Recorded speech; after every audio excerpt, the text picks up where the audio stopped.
नमस्कार दोस्तों, आप हैं अपने ही गुड लिविंग चैनल पे और वीडियो की शुरुआत। और दोस्तों, जो आज का हमारा टॉपिक है वो आपको टाइटल से पता भी लग गया होगा कि इस मौसम में आप कोई भी जो एवरग्रीन आपका फ्लावरिंग प्लांट है, जो कि सारे गर्मियों भर फूल भी देते हैं और सर्दियों में बने तो रहते हैं लेकिन थोड़ी सी फ्लावरिंग कम हो जाती है।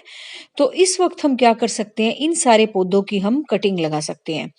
तो मैं आपको एक डेमो भी दिखाऊंगी कि आप किस तरीके से किसी भी बड़े ट्री की या किसी भी फ्लावरिंग प्लांट की कटिंग लगा भी सकते हो। और दूसरा दोस्तों, उसके चलने के चांसेस भी मुझे जैसा कि महसूस हो रहा है 99.9% आपके ठीक ही होंगे। और एक आधी तो दोस्तों कोई बात नहीं, अगर खराब भी हो जाती है तो ये सारे पौधे मैं आपको दिखा रही हूँ। तो ये मत समझना कि यही प्लांट आप लगा सकते हो, आप कोई भी प्लांट लगा सकते हो। तरीका मैं आपको अभी बताती हूँ कि आपने कैसे कटिंग लेनी है, कैसे उसको लगाना है और किस तरीके से आपने उसका कट देना है और किस तरीके से आपने उसको अपने गमले में या गार्डन में प्लेस करना है। तो इसमें आपकी सारी की सारी कटिंग आ जाती हैं। बस लगाने का तरीका एक बार आपको पता होना चाहिए, फिर आप कोई भी पौधा बड़े आसानी से उगा भी पाएंगे, बिना नर्सरी में जाए, बिना जड़ के साथ पौधा लिए। आपको सिर्फ एक स्टेम की कटिंग चाहिए होगी और उगाने का तरीका आपको पता होगा। तो ये वीडियो ज्यादातर उन लोगों के लिए है जो अभी अभी नए नए फैमिली मेंबर बने हमारे गुड लिविंग के। तो उनको मैं एक बार सिखा देती हूँ, और जिनकी भाई पुराने हैं उनकी भी नहीं चल रही है तो एक बार वो भी देख लो। तो ये है दोस्तों, जैसे हिबिस्कस का प्लांट, इसकी वजह से मैंने प्रूनिंग कर दी थी लेकिन कुछ ये ब्रांचेज रह गई थी जिसपे की फ्लावरिंग हो रही थी। तो इस पे ही मैं आपको करके दिखाती हूँ। तो ये देखो, इसकी जो दो तीन ब्रांच है वो थोड़ी सी आगे निकल रही हैं। ये नीचे वाला मैंने सारा काट दिया था, ये नए नए पत्ते निकले हैं और इन्हीं ब्रांचेस को मैं अब काटूंगी आपके सामने। और काटना कैसे है वो भी जरा देख लो। तो अभी ये देखो, पेंसिल की मोटी जितनी आपकी कटिंग होनी चाहिए, ना पुरानी हो ना ज्यादा नहीं हो, और ये ग्रोथ भी इस पे नई नई आ रही है। तो इसका मतलब ये जो हम कटिंग लगाएंगे वो पहले से ही हमारे ग्रोइंग पीरियड पे तैयार है। तो जब आप कटिंग लेते हो दोस्तों, जो जैसे मैं नाखून आपको करके दिखा रही हूँ, यहाँ से पत्ते निकलते हैं आपके। इसको इंग्लिश में नोड बोलते हैं, हिंदी में आंख बोलते हैं। तो इसको बचा के ही आपने इसके नीचे से थोड़ा सा कट लेना है, बिल्कुल इस पे से कट नहीं लेना है आपने, थोड़ा सा इसके नीचे से लेना है, क्योंकि यहीं से हमारी जड़ें बनेंगी। जहां पे भी दोस्तों आपके पौधे के नोड होते हैं, वो पास पास भी हो सकते हैं, बहुत दूर दूर भी हो सकते हैं। तो किसी भी पौधे की आप कटिंग ले, उस नोड से आपने थोड़ा सा नीचे कट लगाना है। और कट आपने चाहे कैसा मर्जी लगा दो दोस्तों, अभी तो मैं आपको तिरछा लगा के दिखा रही हूँ, वैसे मैं कैसा भी लगा देती हूँ। तो इसमें ऐसी कोई हार्ड एंड फास्ट रूल नहीं है कि आपने तिरछा ही कट लगाना है। आप गोल भी लगा दोगे नोड के नीचे से तब भी आपकी कटिंग जरूर तैयार होगी। और इसी तरीके से आपने एक और कटिंग लेनी है। आप तो चाहे जितनी मर्जी ले लो, मैं आपको लेके दिखा रही हूँ क्योंकि मुझे इस पौधे को भी शेप देनी है। तो ये है दोस्तों आपका कटिंग लेने का मेथड। इससे क्या है, मेरे तो पौधे की प्रूनिंग हो जाएगी और एक अच्छी सी इंफॉर्मेटिव वीडियो आपको भी शेयर हो जाएगी। तो मेरा भी भला, आपका भी भला, है ना। खुद के भले में ही सारे संसार का भला। तो ये देखो, इसको भी मैं काट देती हूँ ताकि एक पौधा है ना पूरे एक शेप में आ जाए और एक ही तरीके के साथ वो बढ़े। तो अभी और भी मैं देख लूंगी, कुछ मुझे इसका करना होगा, लेकिन चलो फिर वीडियो लंबा नहीं करते ज्यादा। और इन्हीं कटिंग को मैं अब आपको चला के दिखाती हूँ। चला के क्या मतलब, तैयार करके दिखाती हूँ कि अब आगे आपने करना क्या है। तो चलो चलते हैं टेबल पे, क्योंकि मैंने भी एक हाथ से कैमरा पकड़ा हुआ था भाई। और अब मैं कैमरे को रख देती हूँ और आपको दिखाती हूँ। एक तो कटिंग अपनी ये तैयार हुई है, इसमें से अब आपने देखना है कि कटिंग उल्टी नहीं लगानी भाई कभी भी। पत्तों का एक बार देख लो किस तरफ से ऊपर की तरफ हो रही हैं, तो वही तरीका होता है लगाने का। और जब आप पत्ता हटाते हो दोस्तों, तो जो उसका नोड है ना, ये देखो कैंची से दिखाती हूँ मैं आपको, ये जो नोड है ना ये डिस्टर्ब नहीं होना चाहिए यहीं से, क्योंकि आपके नए नए प्लांट्स बनेंगे भी और नए नए लीव्स आएंगे। तो मैंने देखो कहाँ से पत्ता हटाया है, बिल्कुल उसके एकदम एंड पे से नहीं हटाया, थोड़ा सा छोड़ के हटाया है। और ये अपना नीचे वाला नोड है जो कि जमीन में जाएगा, जिससे कि जड़ें बनेंगी। तो दो तीन नोड तक हम इसको मट्टी में घुसा देंगे और बाकी का पोर्शन हम ऊपर रखेंगे। इन पे ज़्यादा सारे पत्ते हैं तो कभी सोइल के साथ टच ना हो, और बड़े बड़े पत्ते हैं हटा देते हैं थोड़े से, हम इनको थोड़े से रख लेंगे, थोड़े से हटा देंगे। और जो बिल्कुल छोटे छोटे पत्ते निकल रहे हो ना, तो उनको आपने नहीं हटाना है बिल्कुल भी। मर्जी है हटा भी देना, लेकिन नोट डिस्टर्ब ना हो, जो उसकी आंख है वो बिल्कुल डिस्टर्ब ना हो, क्योंकि वहीं से ही प्लांट की ग्रोथ होनी है और बीच का पोर्शन थोड़ी ग्रो करेगा। तो वहीं से आपकी जड़ें बनेंगी, वहीं से आपके पत्ते निकलेंगे। और इसी तरीके से दोस्तों मैं सारी की सारी कटिंग तैयार करती हूँ। ये देखो सारे के सारे नोड मैंने बचा दिए, थोड़ी दूरी करके ही मैंने पत्ते हटाए हैं। तो अगर इसका साइज थोड़ा सा छोटा करना होगा तो मैं कर भी दूंगी, है ना। ज्यादा लंबी सी लग रही है ये, थोड़ी सी इसको और कट कर दूंगी मैं। अब आते हैं इस कटिंग पे। तो ये दोस्तों आपकी मर्जी है, आप उस कटिंग पे पत्ता छोड़ते हो नहीं छोड़ते हो, आपकी मर्जी है।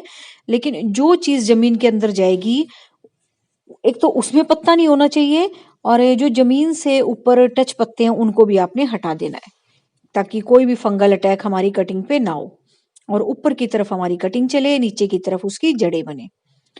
और वही मॉइस्चर का बिल्कुल ध्यान देना है जब आप कटिंग लगाते हो। हमारे यहाँ तो चलो बरसात होके हटी है या गिल्ली मिट्टी है, ठंड का टाइम है। अगर कोई भी इस वीडियो को अपने मौसम के हिसाब से देख रहा हो, तो मॉइस्चर का आपने जरूर ध्यान रखना है कि आपकी कटिंग जहां भी लग रही है वहां पे एक मॉइस्चर वाला एनवायरनमेंट होना चाहिए। तो हमारे यहाँ तो खूब बारिश हुई है, सारे गमले पहले से ही गिल्ले गिल्ले हैं। और ये दोस्तों देखो, ये वाइट वाला हिबिस्कस है जिसकी मैंने कटिंग लगाई थी, और ये भी सक्सेसफुल हो गई थी, और इस पे वाइट फूल भी खूब आते थे पीछे गर्मियों में, है ना। तो ये देखो इस कट से आपको पता लग रहा होगा, फिर यहाँ से ग्रो हुआ है प्लांट।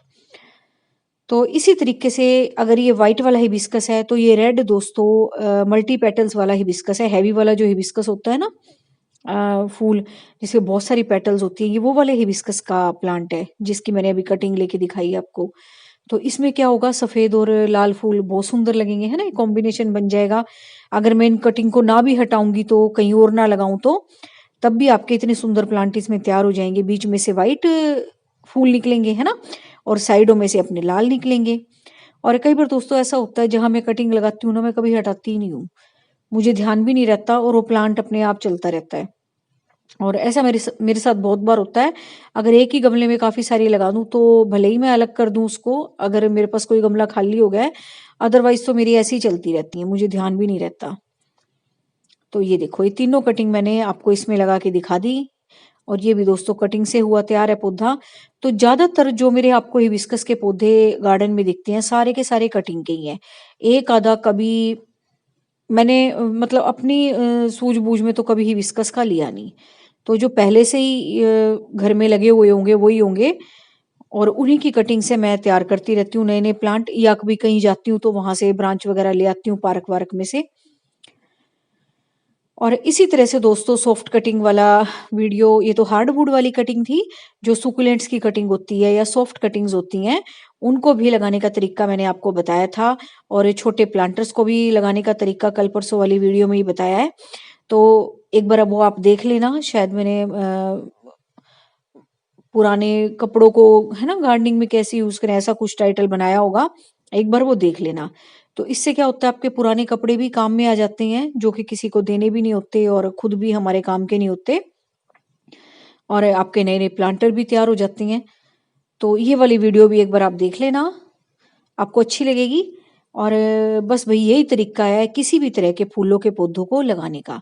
ये तरीका मैंने आपको बता दिया है, बस थोड़ा सा अपने नोड का ध्यान रखना है। वो जमीन में 2-3 नोड नीचे जाना चाहिए, नोड के नीचे से कट देना है, और एक नोड के ऊपर से कट देना है, जो ऊपर वाला हिस्सा होगा। तो ये बस आपने ध्यान रखना है, चाहे आप कनेर की कटिंग लगाओ, चाहे आप बोगनविला की लगाओ, चाहे हिबिस्कस की लगाओ, चाहे चांदनी की लगाओ, चाहे गंधराज की लगाओ, कोई भी, मतलब जैसे मैं तो बोलती जा रही हूँ, मुझे जो जो ध्यान आ रहा है। अदरवाइज ये तरीका दोस्तों आपकी कोई भी कटिंग लगाने का है। तो भाई शायद कल पता नहीं परसों वाले वीडियो में मैंने सॉफ्ट कटिंग आपको लगा के दिखा दी है। छोटे प्लांटर्स को भी जिसने बोला था मुझे, मैम छोटे वाले जो हमारे पोट होते हैं उसमें कैसे पौधे लगाएं, तो वो भी मैंने आपको बता दिया है बहुत अच्छा तरीका, कि आपकी मिट्टी भी बाहर नहीं आएगी। क्योंकि दोस्तों बहुत बार ये चक्कर होता है कि आपकी मिट्टी गमलों में से बाहर आती है, तो इस तरीके से आपकी ये पुराने कपड़ों को यूज करके मिट्टी बिल्कुल नहीं बाहर निकलेगी। और दूसरा आपके पुराने कपड़े भी काम आ जाएंगे, और ड्रेनेज होल भी आपका कभी बंद नहीं होगा क्योंकि उसके ऊपर कपड़ा आ जाएगा जालीदार। और ड्रेनेज होल दोस्तों तब भी बंद होता है जब हमारी मिट्टी या कुछ भी उसमें फंस जाता है। तो ये तरीका मुझे बेस्ट लगता है। और एक मॉइस्चर लेवल भी आपके गमले में बना रहता है क्योंकि ये वूलन के या मोटे वाले क्लोथ होते हैं जो कि पानी को सोख के रखते हैं।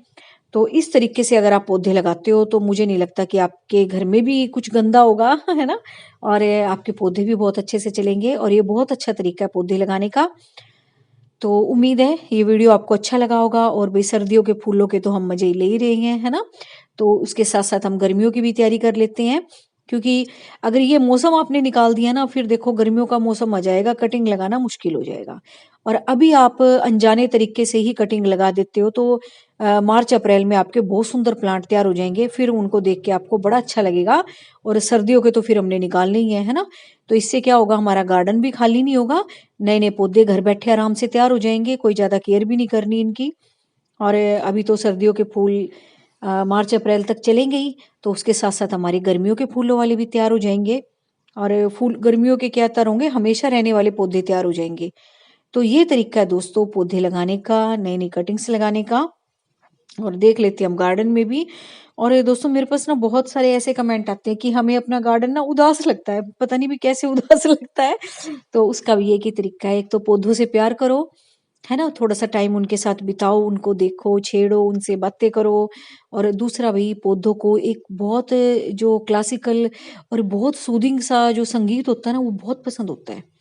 और उसके साथ साथ जो आप खुशबूदार चीजें फ्रेग्रेंस के लिए यूज करते हो, अगरबत्ती वगैरह जलाते हो, धूप वगैरह जलाते हो, वो अपने पौधों में भी जलाया करो, अ, लगा दिया करो। तो इससे क्या होता है कि बहुत अच्छा माहौल भी बनता है। ये देखो मेरे यहाँ भी जो मैं अगरबत्ती वगैरह लगाती हूँ ना, स्टिक्स लगाती हूँ चंदन की, देखो ये रखी हुई है ना। तो कहीं कहीं मैंने सब पौधों के, सबके नहीं, बीच बीच में जैसे ग्रुप्स बना रखे हैं ना प्लांट्स के, उनके बीच बीच में मैंने ऐसे रखी हुई है स्टिक्स वाले जो स्टैंड होते हैं। तो मैं यहाँ खुशबू कर जाती हूँ सुबह भी शाम भी। तो गार्डन भी महकता रहता है, गार्डन बहुत सुंदर भी लगता है, और आपका दिल भी करता है अपने गार्डन में बैठने का। तो मुझे तो यही तरीका समझ में आता है, एक बार आप करके देखना, आपको फिर अपना गार्डन बहुत अच्छा लगेगा, आपको फ्रेश लगेगा, और आपको वाकई में लगेगा कि मेरा गार्डन खूब महक रहा है, खूब अच्छा लग रहा है, उदास उदास नहीं लग रहा। तो सबसे पहले आप खुद खुश हो जाओ और अपने गार्डन को ऐसी ऐसी चीजें लगा के खुश रखो, तो मजा आएगा फिर। तो बस यही है उन कमेंट्स का जवाब। तो बस दोस्तों आज का वीडियो आपको अच्छा लगा होगा। Thank you very much, take care of you and your plants. Comment करके मुझे जवाब देना।